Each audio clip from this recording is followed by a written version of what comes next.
So this is my GM, GYME, which is the Gwinnett Young Men's Ensemble.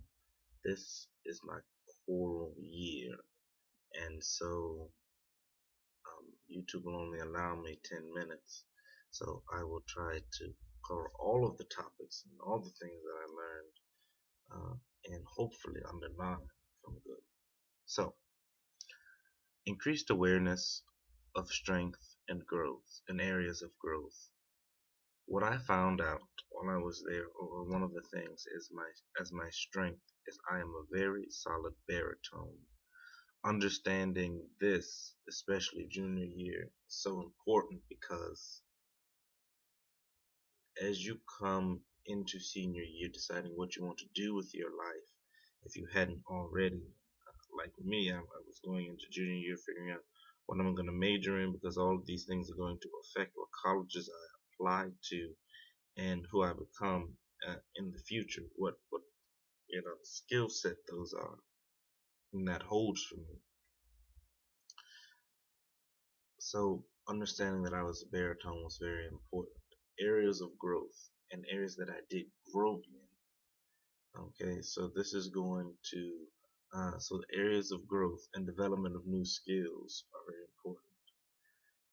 Like I just said, I'm a baritone, and so falsetto wasn't really required. But in the Georgia Young Men's Ensemble, we all have to be very flexible and need to be able to go up and down and move through the various parts. So I'm a baritone on bass 1, but in a song Confirma Hoc Deus, I was tenor, a tenor 2, which was a very new experience. And being a tenor 2 it was a lot of fun. It was. I developed my falsetto, uh, which is the head voice, and so it was a wonderful experience to be able to go and develop a part of me, a physical part of me, but also a mental part of me, because I said, oh, I can never do this, it's not possible.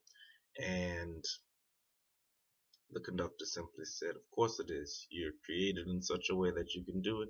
You just don't know how to tap into that resource. And I did learn how to tap into that resource. I used it for Confirma Hoc Deus.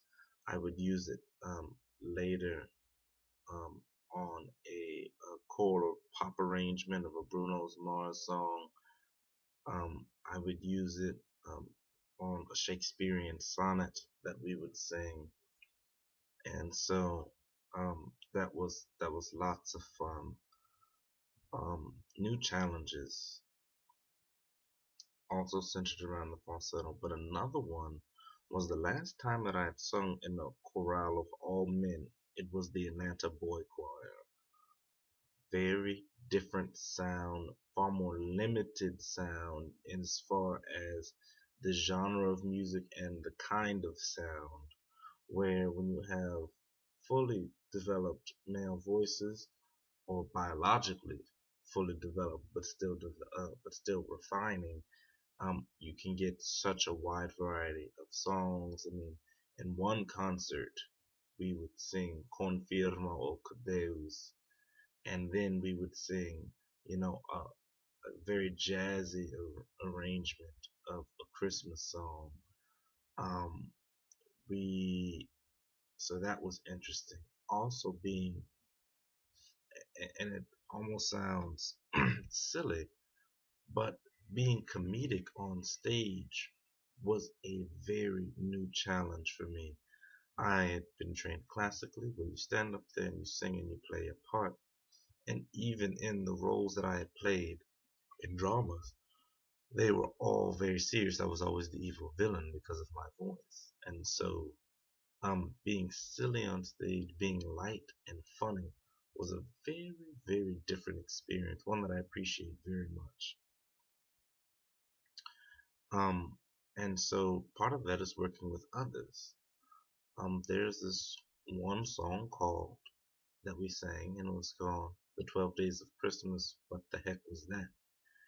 And the song was very comedic, and it challenged me to look into myself and say a musician doesn't have to be somebody who stands up in a tux or tails and looks his audience as audience and sings and is this big, diva man, so to speak.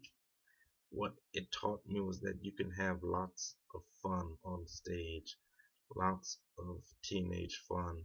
Probably one of the funniest was El Canción de Agua, which is a very seductive song. And so this was a new challenge. This implies working well with others. This implies developments of new skills. This implies awareness of my strengths and weaknesses. A lot of these kind of just go together, especially with concerts. We had roses in our mouths, and we had these red kind of scarves, and we seduced our audience. It was hilarious. Um, and the song is about this young man who's trying to seduce this young woman to do things, and and we're that young man trying to pursue whoever is you know whoever we fancy for that evening. And so the music was Latin, and it was very sensual. The text was as well, though not overtly so. It was also in Spanish, which showed um, that was a good thing for me.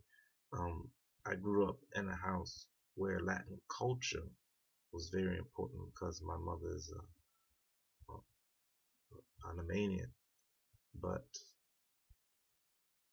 the language wasn't so much there. And so having an opportunity to see that side of culture was very important for me. Um, I mean, I have 50 hours of of creativity there. I don't really know how much more can be said about it besides the fact that I was there. And so that's the commitment, is being there.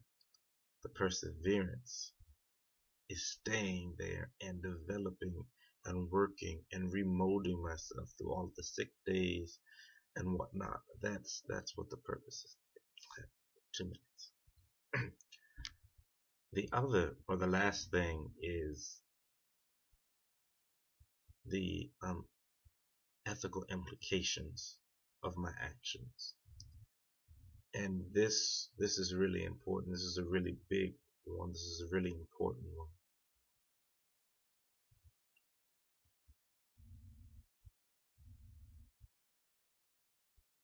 Music is more than just organized sound to me. It is a mode of communication. It is a way that we communicate with others. And there was this young boy there, and he was in 7th grade. He was the youngest member. He was our resident middle schooler. And I learned so many lessons from him, and he learned a lot of lessons from us. And so what it showed me is the continuation and this is crazy, but this is what TOK does to you. It makes you think outside of the box like this. I thought, we are helping him continue a human tradition. And it made me realize how important it is for musicians to be accurate and true to the cultures they are representing, because we are telling a human story from the eyes of those people who wrote the music. And so it is beyond important. It is imperative that musicians make an effort to do this, that musicians show the power and importance of music and its role in our lives.